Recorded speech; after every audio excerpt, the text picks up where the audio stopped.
He was trying to get his garage back because his wife normally parks his car in the garage, and as you can see here, there are parts everywhere, completed but never put back together. Whoever took the car apart, they just threw all of the bolts and everything in buckets. They never did actually put anything on the car. It was just a pile of parts. So I had the job of just sifting through everything and putting everything back together for him. It took a while. It took about a year, a lot longer than I thought it was, but being the parts were everywhere, we had to kind of work with what we had. First thing we did was some interior work. We had to take the dash out to do the interior work. Some of the dash wasn't hooked up properly, and we had to fix all of that. We put all that back together and got the motor and radiator and all put back in.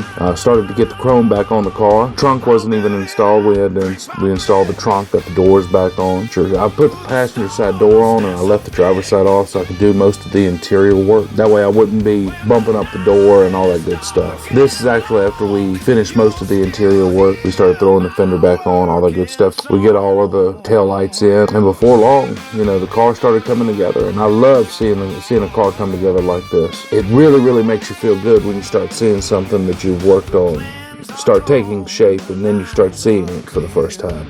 And this is where we're getting closer and closer to putting this thing back together.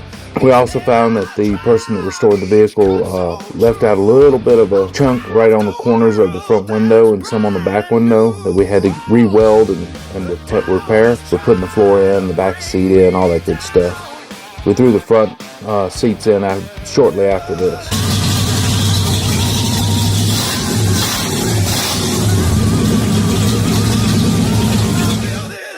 It turned out really, really good. It actually looks pretty nice.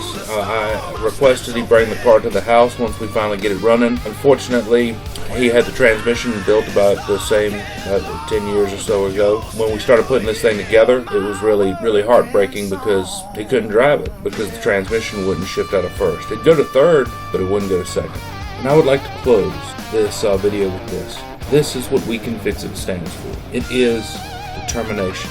It is the fact that if we work together, we can truly fix just about anything. I couldn't fix this car without James's help, nor James could have fixed it without mine. Albeit the car is not completely done yet. Without the determination of me and him, this car would never have gotten to this point. I don't believe that James would have owned this vehicle any longer if I was not here to give him hope that we could fix this car. I truly do hope that I get to see him drive this car one day, and I hope that I get to see him enjoy the vehicle, because that's what a car is all about, to enjoy it, take it out, drive it. I guess what I'm trying to end on is saying, if we work together, we can fix just about anything.